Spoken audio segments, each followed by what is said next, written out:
Good morning, everyone. How are you? Hope so. You all are fine. This is our Geography chapter 2nd, class 8th, and the name of the chapter you can see land, water, soil, natural vegetation and wild life resources. अभी तक हम इसको एक दो video में कर चुके हैं। अब हम यहाँ लैंड के बारे में पढ़ रहे थे। लैंड के बारे में पीछे हमने एक एक्टिविटी टाइप में भी इसको किया था, जैसे सोयल वगैरह। सोयल के बारे में पढ़ रहे हैं, factors, which factors are responsible for soil formation. And in this video we will describe about degradation of soil and conservation measures, कि आज सोइल के निम्नीकरण का, डिग्रेडेशन का कारण क्या है और how can we conserve it, और हम उसे कैसे बचा सकते हैं।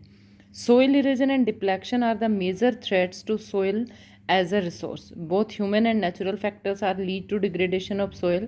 Factors which lead to soil degradation are deforestation, overgrazing, over use of chemical fertilisers और pesticides, rain wash, landslides and floods. Some methods of soil conservation are listed below.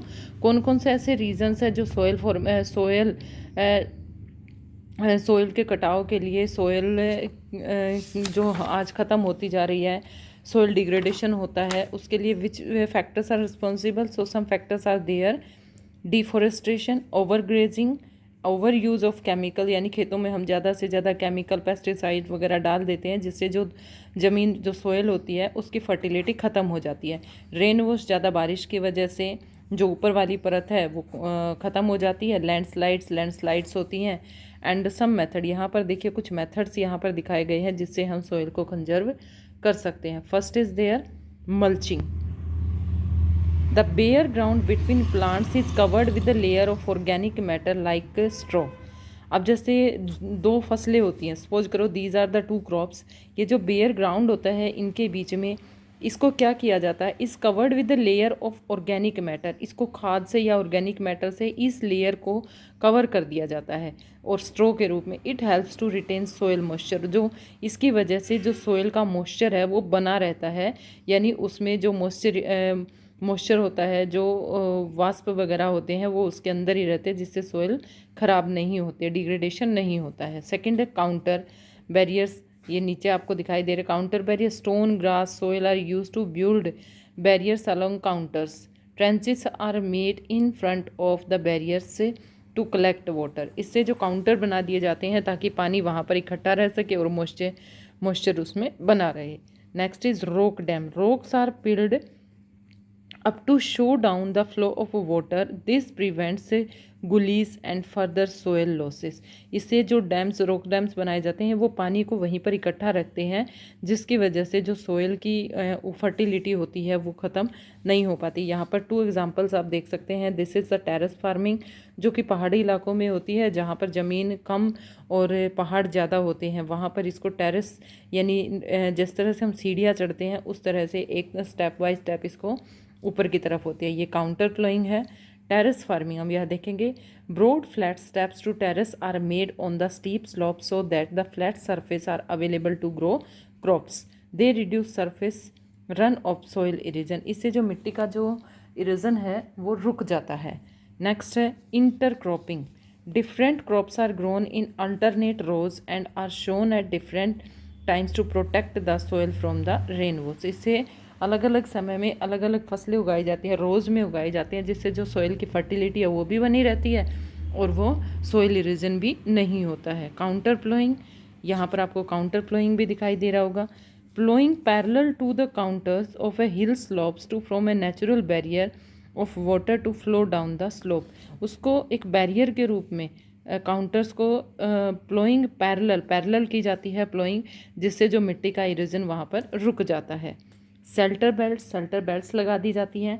ये कौन सी होती है, इस तरह से देखिए, ये जैसे वन मेखला बोलते हैं इसको। ये एक लाइन में पेड़ों को लगा दिया जाता है, जिससे जब हवा तेज़ चलती है तो यहाँ की जो मिट्टी है वो ज़्यादा दूर तक नहीं जा सकती, जिससे जो मिट्टी, सोइल इरोजन है वो रुक जाता है। हवा इनके बीच से क्रॉस हो जाती है, लेकिन ज़्यादा से ज़्यादा मिट्टी को वो इरोज नहीं कर सकती। In the coastal and dry region, जो ड्राई सूखे इलाके होते हैं या तटीय इलाके होते हैं, rows of trees are planted to check the wind movement to protect soil cover. मिट्टी को बचाने के लिए वहाँ पर इस तरह से वन मेखलाएँ लगाई जाती हैं। यहाँ पर एक एक्टिविटी आपको दी गई है, you have to do this activity at home. And अब हम पढ़ेंगे वोटर के बारे में। वोटर क्या होता है?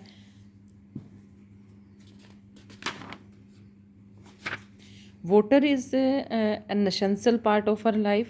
Water is vital renewable resources, यानी एक देखो resources are two types, renewable and non renewable. renewable होते हैं जो नवीकरण योग्य हो सकते हैं, यानी एक बार ख़त्म हो गए तो वो दोबारा बन सकते हैं।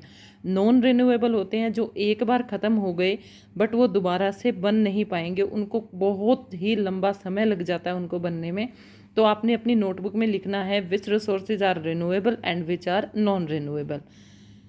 There 3/4 of the earth surface is covered with water, मतलब धरती का 3/4 भाग किससे ढका हुआ है? पानी से ढका हुआ है।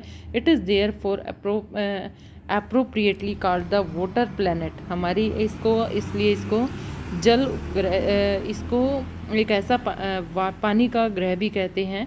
It was in a primitive ocean that life began almost 3.5 billion years back. Even today, the oceans cover 2/3 of the Earth's surface and support a rich variety of plant and animals' life. The ocean water is, however, saline and not fit for human consumption. ज़रूरी है पानी, ocean से भी काफ़ी सारा पानी हमें मिलता है, लेकिन जो ओशन में पानी है वो खारा होता है, सलाइन, एंड ह्यूमन कंजप्शन के लायक वो पानी नहीं होता। Fresh water accounts for only about 2.7%। हम बार बार ये सुनते हैं कि सेव वाटर, सेव लाइफ, पानी बचाइए, लेकिन इसमें यहाँ पर ये भी लिखा पानी जो है वो एक नेचुरल नॉन रिन्यूएबल रिसोर्स है, लेकिन रिन्यूएबल रिसोर्स है, लेकिन जो फ्रेश वाटर है वो हमारे पास 2.7% ही है। Nearly 7% of this occurs of ice sheets and glaciers in Antarctica, Greenland and mountain region. बाकी तो आइस के रूप में। Due to their location there are inaccessible, अपर्याप्त है, मतलब बहुत मुश्किल है वहाँ तक। Only 1% of fresh water is available and fit for human life. केवल 1% पानी ही बचा है जो ह्यूमन लाइफ के लिए सही है। It is found as ground water, as surface water in rivers and lakes and as water vapour in the atmosphere, और एटमॉस्फेयर में वाटर वेपर के रूप में पाया जाता है। Fresh water is therefore the most precious substance on earth.